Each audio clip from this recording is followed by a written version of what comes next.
Keep your radio dial right here. You're locked into the hottest news station on the planet. High 702.5 in FM sound. Blazing today's hip hop, R&B, and pop music. Keeping your radio on fire. Bringing you the hottest, realest, riskiest talk shows live 24/7 on high702.5fm.com.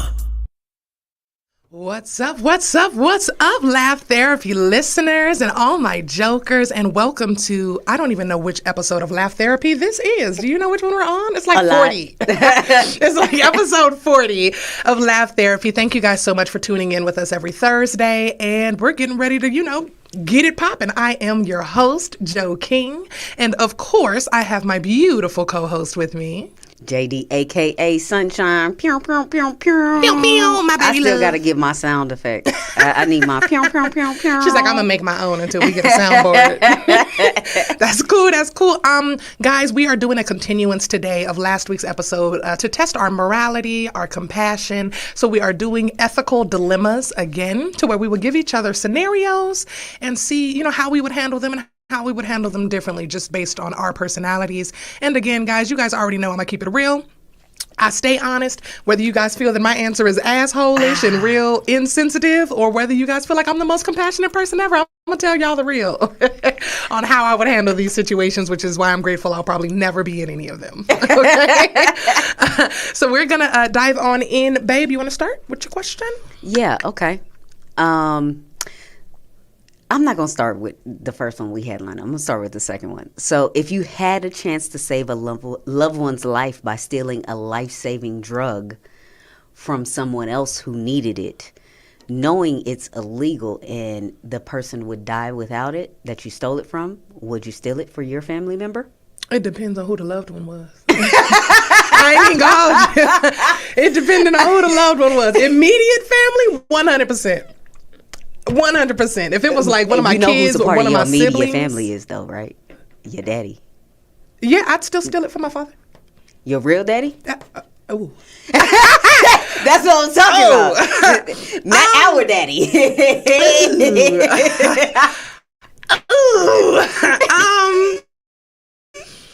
I would. He might be listening. I still think that I would steal it from my dad because I love my dad.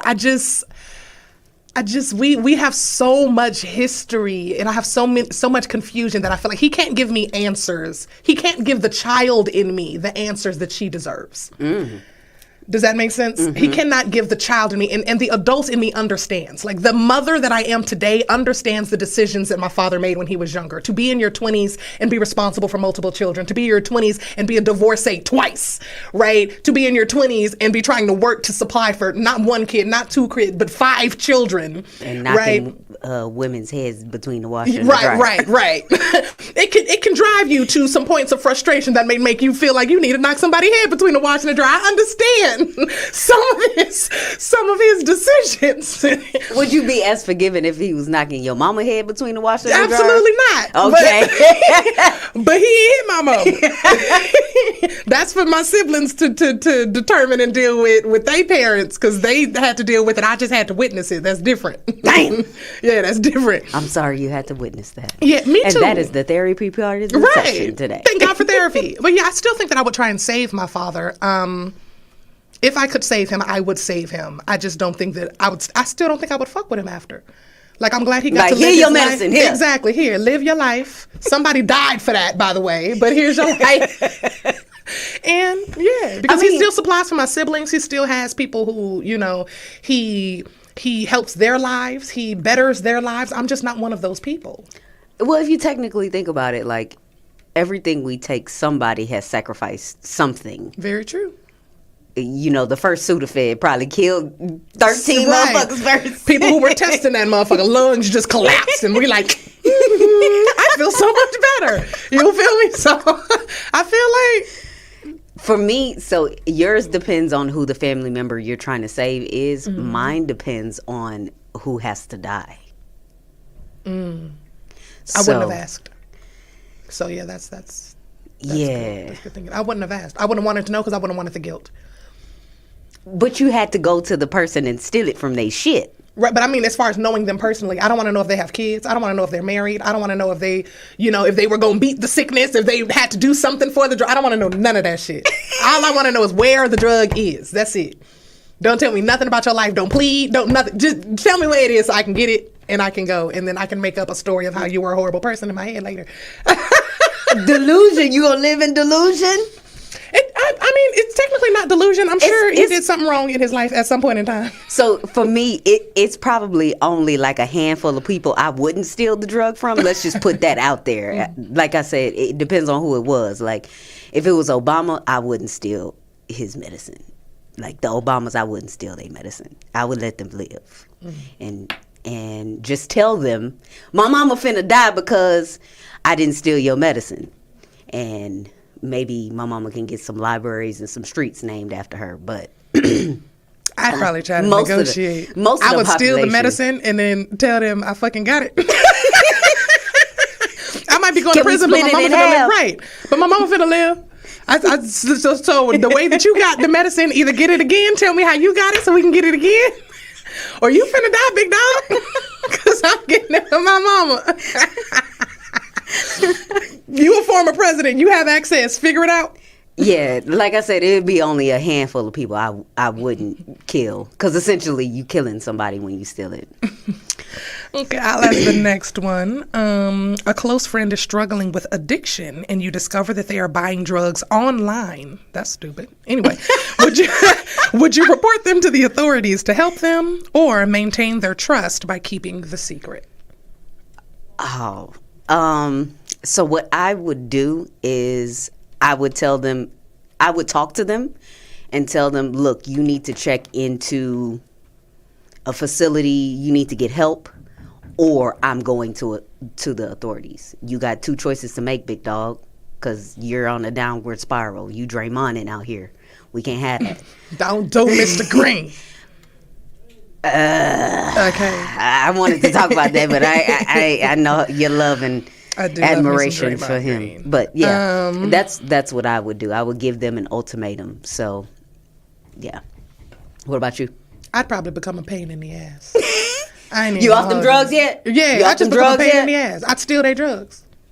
I wouldn't use them, but I just steal their drugs. Every time they got delivered, they'd be like, "Where's my shit?" You out here stealing Amazon packages of drugs. You out here ordering Amazon packages of drugs, dumbass. So, yep. Show what up. You meeting the drug dealer at the mailbox. Facts. I take them and bury them in the backyard every goddamn time they came. You going to 807 I don't know what's happening, but I had to order me some more. Oh, you did? Damn. Yeah. Okay, cool. When they get delivered? When they get here? Oh, okay, cool. So, damn, you got to stay sober until then? Damn, that's fucked up. Okay, so they'll be here in 3 days? Cool. And on that third day, you best believe I'm going to be watching the mailbox like a hawk. I used to secretly throw my dad's cigarettes in the trash. And he would be mad as hell looking for them damn cigarettes. I threw my Uncle Tracy's out the window in the car. I probably did that too. Ooh, he was so mad. But he knew he couldn't whoop me because my daddy had beat his ass. And you such a bad at, and you can't whoop me. I knew he couldn't whoop me. Soon as he put his hands on me, I was gonna tell I was gonna tell quick, boy. I was gonna tell my daddy. He hit me! He hit me! And I was a lot like Legend. I only told half the story when I was little, so I only told the half where they were wrong. I never told the half where I was. Did you get out of that? Well, yeah, you should know that now. As an adult, I tell the full story. That way people can tell me if I'm wrong, because I really want to know now. But when I was a child, I didn't give a fuck if I was wrong or not. They did that and they were wrong. Correct them. Don't talk to me. And that's how you tell the stories about your childhood, too. And I was right. And I was right. Because that's all that mattered to me. I was right. Now, as an adult, I try and look at things from both points of view, put myself in somebody else's shoes, and then I tell the story from both sides so that people can tell me, like, oh, nah, that person was just wrong, or nah, Joe, you could have done this differently, or you did that, or da-da-da-da-da. But yeah, when I was a child, nah, you was wrong. I was telling. You was wrong. Okay, so if you find a large sum of money in the It's mine! Damn, you didn't even let me finish. Oh, sorry. If you find a large sum of money in a lost wallet, do you return it, even though you're facing financial difficulties, or keep it to alleviate your struggles. Oh, that's different than what I thought you was going to say. How large of a sum? If it's like a few $100s, then I'm going to return that. If I find a wallet and they was dumb enough to have like $10,000 in it, then yeah, I'm going to relieve them of that $10,000 and then give them their wallet back. Or return the wallet to Lost and Found. And say, I just found it like that. I wouldn't say shit. I would say I found this wallet. I wouldn't say found it like that. That's guilt. Nope, you don't need to add none of that extra information on there. Excuse me, is this yours? I'm surprised. Oh, well, there's a wallet on the floor. I'm surprised by your answer. Wise, huh? I didn't answer yet. Oh, my bad. I thought you said you would take it. Huh? Oh, originally before you finished the question, I said, it's mine. For me, money comes and goes. It comes in seasons. So I probably wouldn't even open the shit unless I was looking for an ID to give it back. And then if I saw money in it, I'm assuming that if you got that much cash in your wallet, it is because you were planning on making a large purchase. So yeah, I'd probably just give the wallet back. Just me being me. Yeah, I feel the same way sitting right here. I feel the same way sitting right here that I would return it and not touch any of the money. And maybe they would be gracious enough to give me a little bit. I wouldn't be expecting it. But right here sitting at the table, that's what I feel like I would do, is return it with all of their money intact. Now, seeing $10,000, if they just had a wad of cash in their wallet, seeing it up close, I'm not even going to sit here in front. I might think about taking some. Just reach in and grab a little bit. Just whatever it is that I grab on this first look in there is gonna be what I keep, and then put it in your pocket. Yeah, and then go return it. I found this wallet. Yeah, you got $8,300 in there. Did you know I counted it, big dog. They be like, it was 10. What? Oh, you got robbed. Here's your wallet though. You're welcome. Ain't you so grateful for me? I did that for you, big dog. Okay, next question. Oh, wait, did you ask that one or did I? I asked that one. Okay. Next question. Your significant other asks if they look good in an outfit that you find unflattering. Do you tell the truth, potentially hurting their feelings, or offer a kind but dishonest response? So to lie to you is asking if I would lie to you or tell you the truth. Mm-hmm. I would maybe suggest something different. I wouldn't tell you that it's popping when I don't think it's popping, but you do have your own style, and sometimes you have to just bring me there with some of your outfits. But I get there. But if I thought you was just gonna be out here looking foolish, I would say, baby, how about you try these pants instead?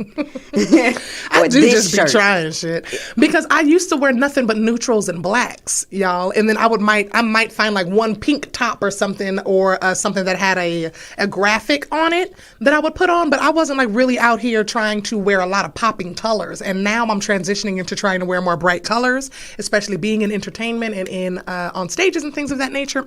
So now I'm just playing with a bunch of colors. I don't know if y'all can see the colors I got on now, but I got on green and yellow, and then it's a cute outfit though. I gave her props. My shoes got cheetah print on them. I just did all kind of stuff with with what I have on today. But yeah, I don't even think I would be offended if you were like, babe, I don't think that works, because most of the time I'm just try something else. Exactly, because that's what I tell myself. I make that joke all the time. I try to put something on my body and my body's like, try something else. That don't go with us. So I wouldn't be offended. I would be more offended if you did lie to me. And then I don't think I would lie to you either. But no. you have a good fashion sense as well. But I definitely wouldn't lie to you. I'd be like, baby, what is what? Why did you choose that? If I think I'm about to make a questionable fashion choice, I always ask for your help, because I know you're gonna give me the truth. 100%. Yeah, 100%. Friends, family options included. You ask me, I'm gonna let y'all know. That ain't it. Yeah, and it's not gonna come with a sugar coat. Yeah, you ain't going with me like that. Something along them lines. You ain't riding with me like that. Ooh, I like this next one. I'm ready. All right. Is it ethically responsible for Black-owned businesses to prioritize hiring within the Black community, potentially excluding other qualified candidates from other backgrounds. Yes. Oh, that was it? It didn't come with nothing else? I think it makes sense. I think the reason that most Black people feel that it would be not okay is because most Black people are not cultured in other people's culture. That's exactly how it goes in other people's culture. Chinese people look out for Chinese. Korean look out for Korean. White people have already proven that they will stand with one another when it's necessary. Mexicans look out for Mexicans. I don't think that it is wrong for Black people or Black businesses to look out specifically for Black people when it comes to hiring and trying to keep money within our communities. I think that Black people are very compassionate, and we are taught to put ourselves last and always help others, which is why we're able to be convinced so easily that we should be more inclusive, even though we are marginally one of the ones that are mainly excluded from things. I totally agree with that, but I think the question is saying, is it okay to exclude others? So yes, you got your Black hirees, right? But is it okay to exclude other cultures or races? I guess it would depend on what you mean by okay and excluding.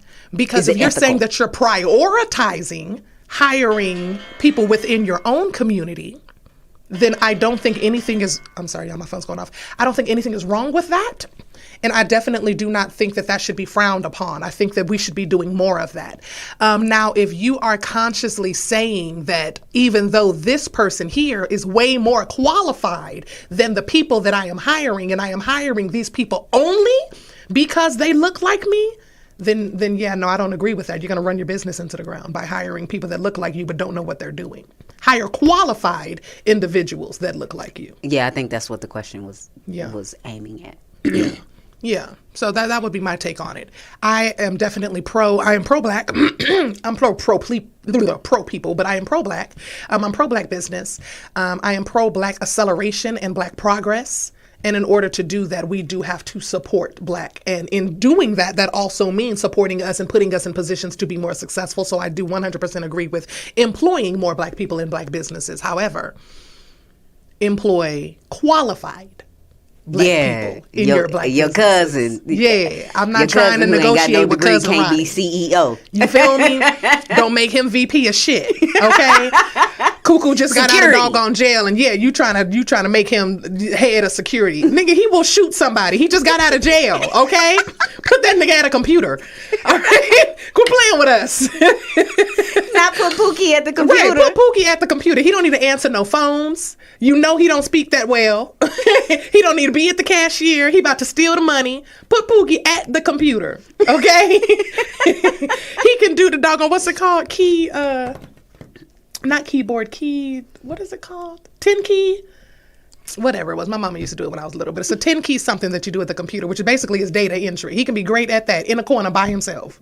Where he ain't got to interact with people. Where he ain't got to interact with nobody.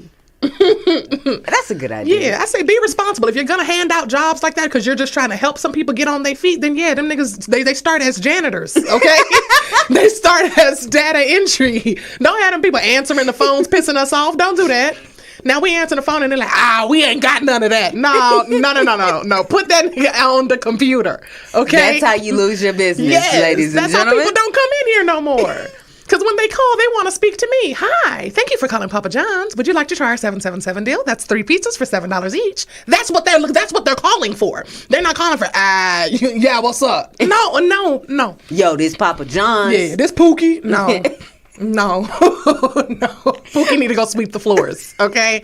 So that's how I feel. Do you give Pookie his nameplate to say Pookie? Yes, I do. I sure do. So he can feel included. Because it's still the culture. It's still a Black business. I'm not getting ready to have him change anything about himself. I'm just going to put him in a position that he's better suited for. Sweep this floor. Okay?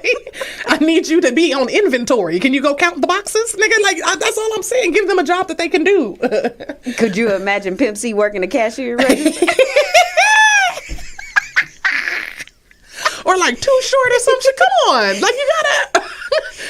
Too Short could probably sell the shit out of some pizzas. You have to get people in positions that they are qualified for so that they can elevate your business and also feel good about what they're doing.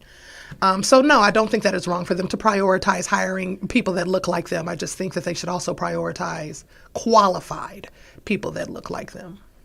All right, for sure. What about you? I agree. I totally agree. I don't think you should exclude anyone if you're hiring two people and one of them is your cousin who ain't got no experience and the other one has 8 years of experience, but they're white. Right. I'm gonna hire the white person. Black person under them. Yes, that's to what train. I was just about to say. Put your cousin under them to train. Can colonize your own business. Watch. Yeah, have them up there, train them, and then there you go. Boop. You already got their replacements right under them. Exactly. Hire some qualified people and then let them train all your cousins and get you a business siblings. Consultant. Yeah, that's exactly what I would do. Okay. You're a doctor with limited resources and two patients urgently need an organ transplant. One patient is young with a bright future and the other is elderly, but lived a great life and has a loving family. How do you decide who receives the organ? Who was my patient first? Oh. Yeah, who's been waiting the longest? Because usually if you need a transplant, you've been on a list for a while. You've been on a transplant list. So I would just follow the rules. That way I don't have any guilt associated with it. It's not my job to decide who lives or dies. It's my job to perform the surgery. So who's up next? If that old person is up next, then the young person hopefully still has some more time to fight because you're young and your body's stronger. If the young person is up next, then hopefully the older person can. You've been waiting 25 years. You can wait 5 more months. Right. Can hold out, but that ain't my job, it's not my job to rewrite the policy. If the policy is, if they have a list in order in which they were supposed to go, I would just follow the policy. I don't think that's how it works invest. with the list. I don't think they go just in order with the list. I think they go with urgency and needs and blah, blah, blah. But I think the list is by urgency and need. You get moved up and down the list based on your urgency and need and insurance, of course, how much money you have. But based on your urgency and need, that's probably the first criteria is how much money you got. I don't know. I'm not a doctor. But that's how I would do it. I would go by the policy. So whoever was higher on the list would just be who I went with first. That way I could blame it on policy and I could just remove the emotion from it altogether. I'd be focused more so on my job and make sure they survive the surgery. That's a good answer. Yeah, that is I wouldn't put no emotion in it at all. I'd be like, who's on the list? Boop, she is. Cool, she gets the surgery. I ain't got nothing to do with the rest of that. I would just continue being a doctor to my other patient because it's not like the other patient would know. It ain't like I would go to that patient and be like, so I'm sorry, I got to get a heart to that person.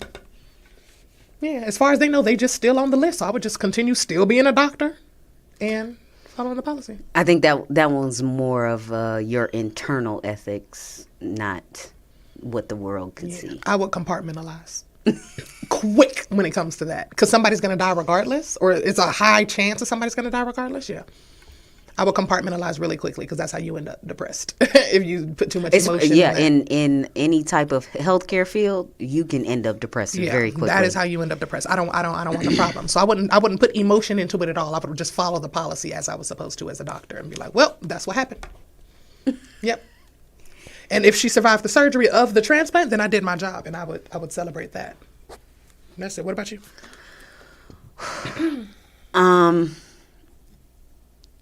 I don't want to steal your answer because that's not how I thought of it.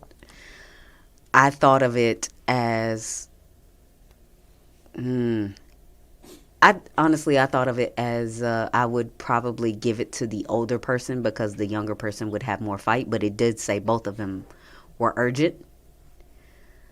So then I switched my answer to the younger person because they got a lot of life to hopefully live. And the older person has lived and seen and done already. So I switched my answer to the younger person. Damn! Yeah, I didn't want to steal your answer because it was a really good answer. You could just go with the policy. I don't know how much life is considered old, though. Because in 20s, people that I saw that were like your age, 38 or whatever, I was like, damn. You know? But then also as a teenager in high school, when you're looking at people who are in their 20s, you think they got their life together because they got money to do their stuff. So I've started looking at age a lot differently. And sometimes when you make it to the age that some people consider old, like in their 60s or early 70s or whatnot, that's the age where they're finally getting to use their retirement, spend the money as they want to, spend time with their grandkids, really travel with their kids, invest in their kids and grandkids' futures the way that they wanted to because they've been working their whole life. I don't necessarily consider it old anymore. I consider that like the golden years where you get to kind of just live your life and look at what all you've accomplished. So I would think that they're both already in wonderful parts of life. Like if you're a younger and you're in your 20s, you've got your whole life ahead of you. You might have a certain dream that you want to do and a bright future ahead of you. But you don't know what you're going to face. You don't know what you actually want to do. You're still making decisions based on how other people feel about you, think about you, your family's advice, things of that nature. Once you make it to like 40, you don't give a fuck about none of that shit. You don't care about the advice. You don't care about nobody's opinion. You are living your life for you. So once you make it to, I can only imagine making it to like Angela Bassett's age, because she's in her 60s now, making it to Loretta Devine's age and being able to look back at who you were in your 20s, your 30s, your 40s, your 50s, looking at your kids, looking at your grandkids and the empire that you've built and how much love you have in your life and a loving family, you'd want to spend as much time with them as possible. You worked hard to be able to do that. So to take your life away because, you've lived that long seems kind of selfish only because you worked that long to be able to get to this moment. And now I'm taking that option away from you because you're older than the other person. You know, that's just because I look at age differently now. I feel like a few years ago, I would have made the same decision you made. Well, the younger person has more to contribute. That's not necessarily true. The older person I wouldn't even say more to contribute. More life I ahead. would give them. I thought of it as giving them the chance to be able to get to where that person is. Like, if I don't give it to them, they're not even going to get that chance. True, but the younger person also has the potential to be an absolutely horrible person. The younger person could be a Diddy. The younger person could become a freaking drug addict. The younger person could become a freaking murderer. The younger person could kill somebody next week in their car. We don't know. Just like you said, just like the old person. It could be the complete opposite. 100%. And if they're an old person now, and let's just, for the sake of a scenario, let's just say they're white, right? And they're an old person now. They live through desegregation, civil rights era. Who knows what kind of horrible shit they did? Because they done found photos of Jerry Jones at a high school when he was in high school. This was a long time ago. He was in high school. They found a photo of him yelling and cussing out a black kid because... It was a photo? How did they know he was yelling? He was like doing this. Oh. Yeah, at the black kid at the school because they didn't want black kids at their school. The desegregation had just happened. So you got to also think about that. They done probably did some terrible shit in their life at some point in time too. So it's a whole bunch of things to take into account, but I would probably give the young person a chance to live their life. Okay. In a self-driving car scenario, the vehicle faces an imminent crash. And there are two potential outcomes. You can hit a group of pedestrians or you can collide with the median wall. If you collide with the wall, you will die or you will seriously injure yourself. There's a slight chance you will die. If you collide with the people, you will live, but they will likely pass. Is there anybody else in the car with me? It says it's an electric car. How should the car's programming prioritize lives? So I guess you can decide if there are people in the car. It's usually me in the car with you, nigga. You don't often drive alone. Let's just say I was going to work and it was just me. Okay. I would avoid the pedestrians and brace myself for impact. You would leave me? It don't say I'm gonna die. It don't say that. It says there is a large chance that you're gonna die, Tesla or they would at the same time. Because they put me in the precarious position because it's a self-driving car. But you are dead. It don't say I'm going to die. It you don't are say comatose. For how long? I don't know. Longer than you would have been if you would have just hit the lady on the left. It says pedestrians with an S. It does say pedestrians with an S. Damn. Yeah. Either way, Tesla getting sued. But yeah, I'm a just brace for impact because I'm not gonna want to hit. I wouldn't be able to live with that. I wouldn't be me. you wouldn't get the same Jessica back if I hit them pedestrians. I can heal you, girl. The same way you could heal me out the hospital. Right. I can heal your mental better. I'm like, you're fine. You're fine. You're fine. We could go and visit them in their coma. It says they died. We can go and visit their plots. Make them real pretty every year. Oh, shit. This is terrible. I'm kidding. This is horrible. I don't know what I would do, honestly. I think in that moment when I notice that the car is doing that, if it's not going to let me jump out of the car, I'd probably swerve. And hit the median, right? I would just swerve. I would let the universe decide who and what I was getting ready to hit. I would literally just swerve my car. But in this scenario, you got to pick one. In this scenario, but that's what I would do. So we'd probably all be injured because I'd be gonna hit the median and then people because I would just swerve. Oh God, it's in God's hands now. If I miss you, it's because he wrapped his loving arms around you, girl. Because I sure was swerving with my eyes closed. Because if it's not gonna let me out and I'm trying to get out, I could. That's really all. Because I can see myself just freezing and going and that's just it. And what I hit is gonna be what I hit. That's just me being so you wouldn't honest. Make a conscious decision on what you were doing. I think in that situation I would just panic. I think in that particular situation I would panic because I realize I'm not in control. I'm in no control at all because if I could control anything, then I would get out of the car. I could still sue Tesla, but anything that happened after that point was clearly not my fault. I wasn't in the car. It hit the median or it hit the people. That's not my fault. I jumped out of the car because it was malfunctioning. But if I can't get out of it and I realize I have no control over what's going on in that car, I have no control over anything but the wheel, I would just shake the wheel. I just know myself. I would panic and end up shaking the wheel. And whatever happened would happen. Mm-hmm. Damn. Yeah. Like I said, either way, Tesla getting sued. Facts. So. Facts. Okay. Another healthcare one. As a healthcare professional, you become aware that a patient has potentially a life-threatening condition, but doesn't want their family to know. How do you navigate the balance between patient confidentiality and the family's right to know? There ain't nothing to navigate. If he don't want his family to know, that's none of my business. I wouldn't tell him. What if it was a family friend? Same. You wouldn't drop no hints? I mean, I know there's HIPAA laws, so you can't legally. One, it's illegal, but then also I have enough respect for you to, you know your family better than I do. And you know yourself better than I do. So if you're telling me that you don't want to tell your family and you can't tell your family, I'm going to assume that you know why. You know why they don't need to know. And I ain't going to ask no more questions. All right. That's it. You got my trust. I think that ties in more so to my loyalty. Okay, hold on. Let me change the scenario a little bit better for you. Oh, Lord. Yes, because you was willing to kill anybody to get your mama a drug. Mm-hmm. Okay, so let me change the scenario. So here we go. If you were a doctor and your mother was your patient, but your mom didn't want nobody else in the family to know, you wouldn't say nothing? No. You would hold that burden by yourself? Yeah, I would try to convince her to tell them, though. Every chance that I got, I would try to convince her to tell them. And I would give her justifications because it's our family at that point. It's not just hers. It's our family. And I know my family just like she knows our family. We just know them differently because we have different relationships with each people.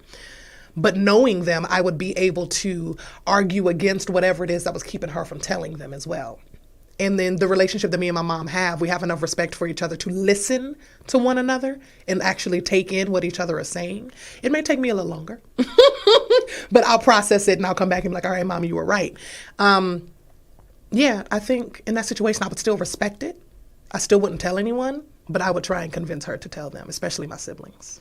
I ain't even gonna hold you. If it was me, I would probably leave some medical paperwork sitting somewhere to where my sister could find it. I respect my parents' wishes. Damn. I didn't tell anybody. I didn't tell nobody. And I come in the house and my mama's sister eating. Mama, I got your medical paperwork right here. Yeah, I wouldn't tell nobody though. HIPAA laws. HIPAA laws. I wouldn't tell nobody. HIPAA laws. You still can't leave medical paperwork around just nowhere either. Yeah. They got people's socials on it and I shit. would get my... You going to jail?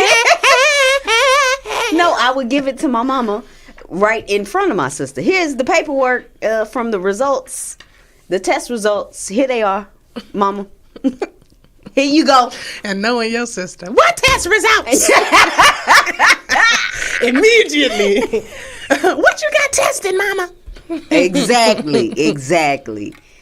Nah, because I feel like if it was life threatening and we all needed to understand the severity of the situation and spend those moments, if there was nothing that I could do as a medical professional to reverse it or fix it, I would want to be able to spend those moments and have those meaningful times and thoughts and share. I get that. I think you're prioritizing you guys' grief and healing and being able to have those last moments, whereas I would be prioritizing the comfort of the person that's actually sick. Right? So it's your decision. You have children. Your children deserve to know. I'm one of your children. You're telling me you don't want to tell the other ones. I disagree. And I would make sure that she knew that I disagreed, because also as your child, I'm going to need help. I know that you're sick. I know, which means I'm going to be recognizing different signs and ways of you breaking down. Who am I supposed to turn to? You're my mom, so you're the person that I turn to talk to. Who am I supposed to turn to grieve? Who am I supposed to turn to when I see these things breaking down in you and I need help? If I can't tell nobody and everybody that I talk to is a part of this family. Let me convolute the discussion. I would like the... Let me convolute the discussion a little bit more. So your sibling knows that you're your mother's doctor, right? Mm-hmm. And they know that your mom was coming in for whatever, a testing, and your mom won't give them nothing. And they come to you and ask, what do you say? She's sick. That's HIPAA violation. No, HIPAA violation would be telling you how sick and what the sickness is. All right. Yeah, she's sick, and I'm her doctor, so she's trying to get better. Okay. And that's it. And if they're like, well, she won't tell me anything, legally, she's the only person who can, bro. But I'm telling you, as her doctor, all I can. And then I can see my brother now. I don't need you to talk to me as her doctor. I need you to talk to me as my sister. All right, well, brother, she's sick. Shit. What is going on with my microphone? I done got it caught up in there. There we go. But yeah. Yeah, I'd respect her wishes, because I would expect her to respect mine. As you know, when I got diagnosed with thyroid cancer, my mom was the only person I told.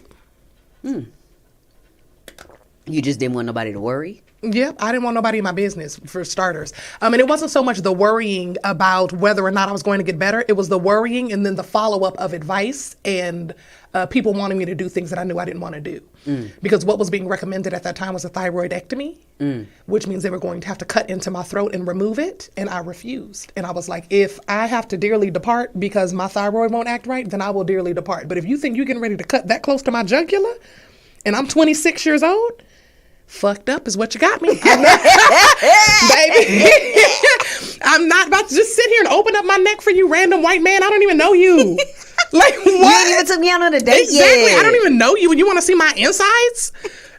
No, sir. We will try the doggone radiation, the new whatever test pill that you got. And that's what we did. And my mom was the only person I told. But my doctor highly recommended a thyroidectomy at that time. I didn't tell nobody else. I think my mom ended up telling, like, when it got serious, telling my grandparents and the family. But I didn't tell nobody. Were you mad at your mama? Oh. Okay. No. By the time she told them, I was already in the program for the pill. So then, at that point, I would have told them because there was nothing they could have done to try and make me do something else. Oh, okay. Okay. What about, oh, you already answered. Did you already answer that? Yep. Okay. You have the chance to expose a powerful figure's wrongdoing, but doing so may have severe consequences for your own safety. What factors would you weigh in deciding whether to come forward? So, exposing Diddy. Yeah. I think for me, it would depend on a bunch of different circumstances, because I guarantee you this is not the first time somebody's tried to expose Diddy. I guarantee you. And Kim. Like, we all think he killed Kim. Sorry, y'all. that is what we all think is. Did he do it or did he? Yeah, we all think he killed Kim. So I think I would have to have some irrefutable evidence. But if I have this irrefutable evidence, is 9 times out of 10, he's already gonna know. Like, I would have to have so many things in place before I did it, and it would have to be a sure thing before I did it. I wouldn't just, if I saw him doing something wrong, just go and throw it out on the internet immediately. I would have to have all of my ducks in a tight ass row before I did it. Yeah, which would probably take some time. So I would expose them, but it would take a lot of time and planning and serious thought.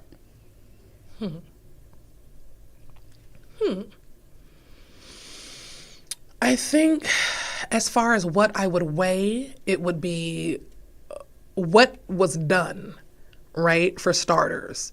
Like, if you laundered money or something like that, then I would just keep my evidence, right? Until I needed some fucking money. I was thinking of Diddy's crimes. I was like, if you like physically harmed someone, you possibly killed someone. I know factually you killed someone, or you sexually assaulted, someone, or things of that nature. I would also make sure my ducks were in a row. I would make sure that someone that I trusted also had all documents and information in case something did happen to me. But one of the things that I would weigh most is how much information they had on me. Not as far as crimes and things of that nature, because you guys know me. That's not my forte. I've never been interested in anything like that. But information on me as far as like, not even where I lived, but where my children lived. Who my nanny is, if I had a nanny at that time, who my spouse is, and my spouse's schedule, right? Where my family lives, my parents, my siblings, my nieces, my nephews. If they had information like that, it would take a lot more for me to weigh out, how I was going to go about exposing them. Because if they're just going to come after me, and my career and things like that, I've been publicly shamed before. I have been, lied on very publicly before, like whole news stories and shit. I've been through all of that. So although it does hurt because you feel like everybody's against you, even though it's just a couple thousand people, most people don't interact with a couple thousand people in one day. So it feels like a horde of attacks, like everybody hates you in that moment. But people are also very fickle. So after a couple of weeks, that goes away. And me being me, and being able to compartmentalize, I can take you throwing blades at me for a couple weeks if I needed to, in order for me to expose you. But it's once you're going to come after like my babies, once you're going to come after my spouse, I don't know how y'all would deal with being publicly shamed, feeling like that many people are against you, feeling like da-da-da-da-da-da-da because of me. I would take that into consideration. I'm going to expose them, but I would have to prepare you guys first. Yeah, like for me, I told you about the scenario with the group chat I was in with the baseball team, and one of the kids posted a picture with the ropes that they do exercises with in the gym. He tied it around a black kid's neck and posted the picture. I told you about that shit. You had the same reaction. Yeah, you did tell me that. Yeah, and they posted a picture in the group chat with all of the athletes, all of the coaches, everybody, and me in it. And one of the coaches laughed at it. You know how you can hit the laughing emoji? Laughed at it. So I screenshotted it.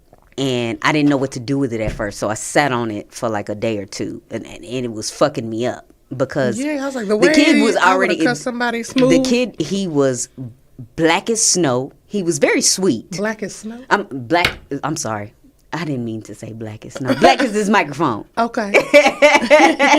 I said that correctly, actually. He was black as snow because his skin was this color, but mentally he was...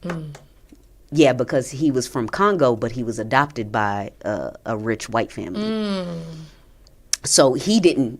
So to him, white people are family. Yes, and he didn't know the ramifications of what what that shit was. We had something like that happen in the Black Lives Matter movement in San Antonio. After the George Floyd murders, someone decided that it would be a good idea to put their knee on another black person's neck just to symbolize like what George Floyd was going through. And the Too soon, bro. Exactly. It was days, just a few days after. Too soon. Bro, I cussed so hard and so long at home. And I was one of the leaders. Yeah. So I had to watch how I didn't want public eye to think that we were being aggressive toward one another, or that we couldn't come together, or that we couldn't agree on things, or there was so much more fighting within the group. So I had to cuss and scream like just with my group inside. And then when I saw them, with your other ministers, right?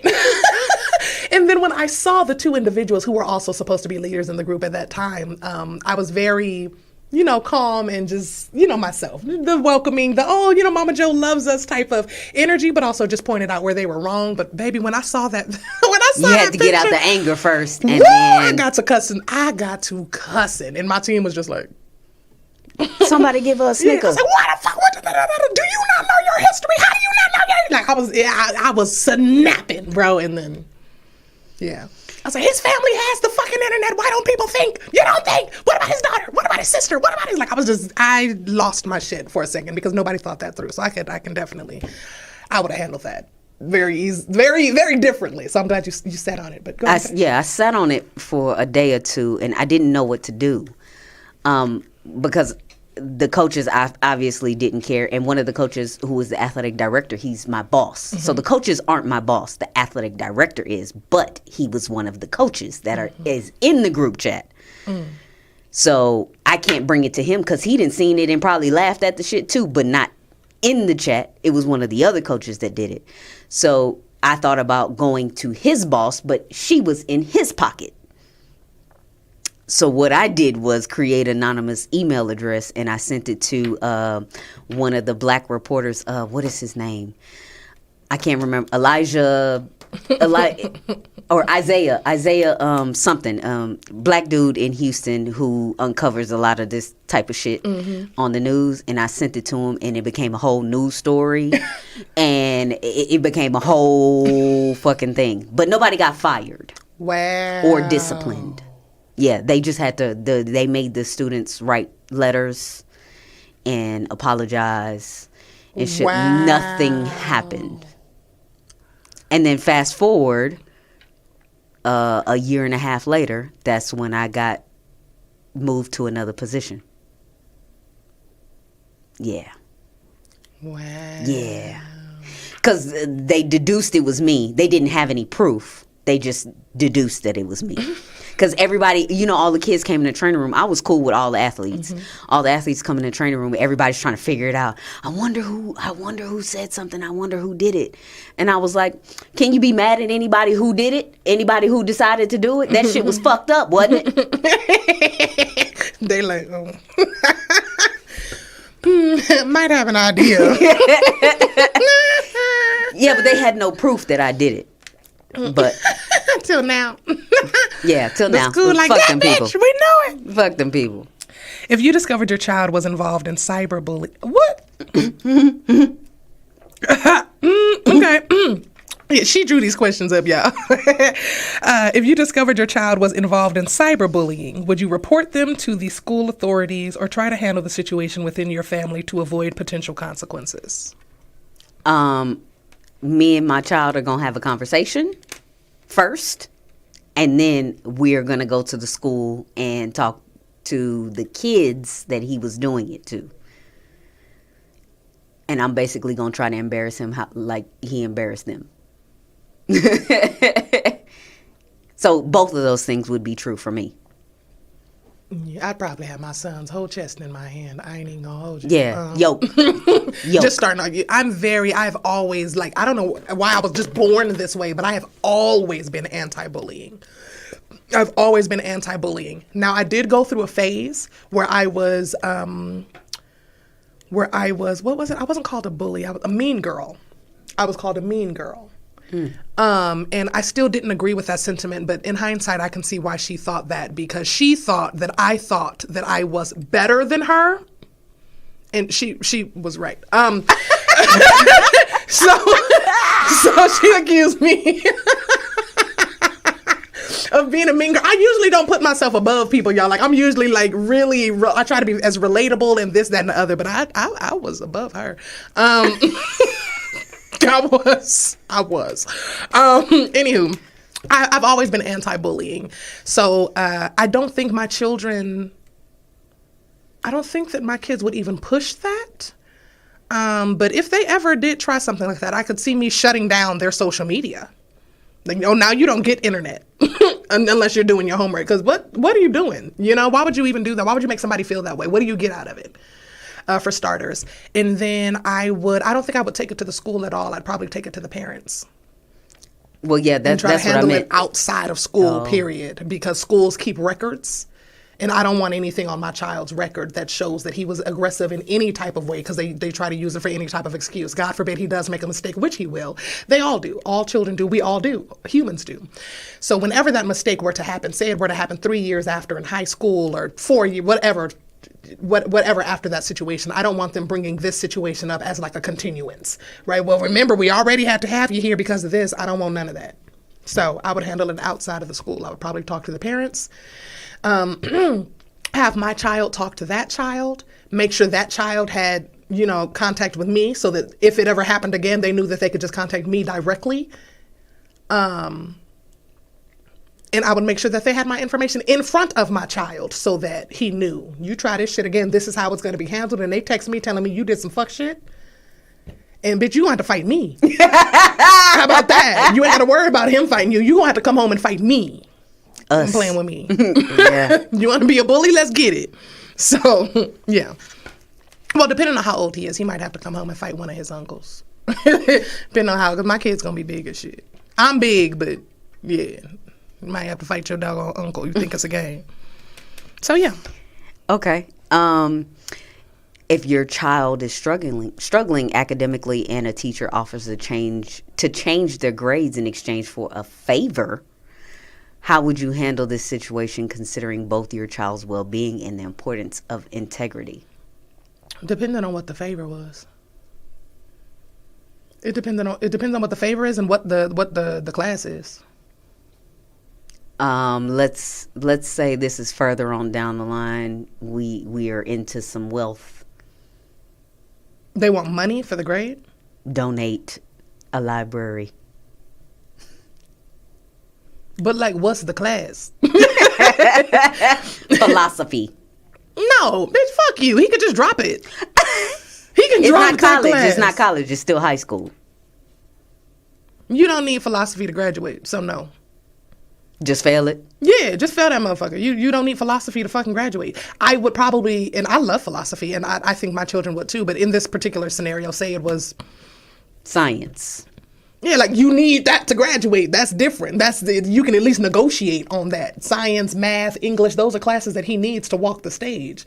If you come to me and say philosophy, like, bitch, that's PE. Get the fuck, no. Okay, so it's a class that they need to graduate. I would negotiate, and I would talk to my child and see exactly what it is that they're struggling with. Do we still have time to fix it? No. And I wouldn't talk to that teacher anymore if they're trying to negotiate. I would probably try to talk to the principal or the dean or whatnot. And if she tried to negotiate with me and I had proof that she tried to negotiate with me, I would take that to the board and try and say that she's failing my student on purpose. What if it wasn't on purpose? You about to lose your job, bitch. I don't give a fuck.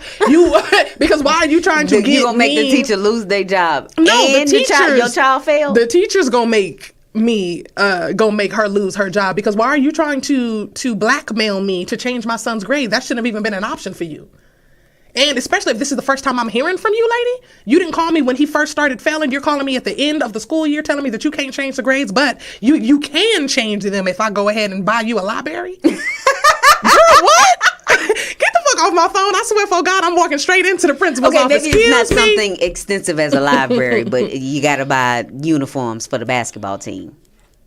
I would have probably done that regardless. They could have just asked. But if the benefit of it is he also gets a passing grade, then I would probably do that. I ain't even gonna hold you. So it just depends on what the money is going to. I still think I would handle it the first way. I think I would still end up getting the kids the jerseys, but just the principle of it. I would still end up reporting that teacher. Because if you think you about to black, because I can't be the only student you're doing this to. So you're gonna say I'm a buy the jerseys, but I need to know. I need to let you know what this teacher is doing. Yeah, change his grade. I'm gonna buy the jerseys, and I'm still reporting you to the principal that this is what you're doing. Yeah, yeah. But then I'll probably also get my son a tutor, because you still need to know the actual information, and it depends on why he's failing. Are you failing because you didn't turn in homework, or are you failing because you really don't know? You really don't understand it. You need a tutor, or so it would depend on all of those factors for me. But that does wrap up this episode of Laugh Therapy, guys. Let us know how you guys feel about some of these ethical dilemmas that we are talking about. We would love to hear you guys' opinions as well. And of course, just like every other week, you can catch us here every Thursday at 4 p.m. Be sure to follow us on YouTube. Check out Joe P Comedy or King Me Comedy on all social media platforms. Tell them where to find you, baby. JSD Sunshine. Ooh, and we will see you guys next week.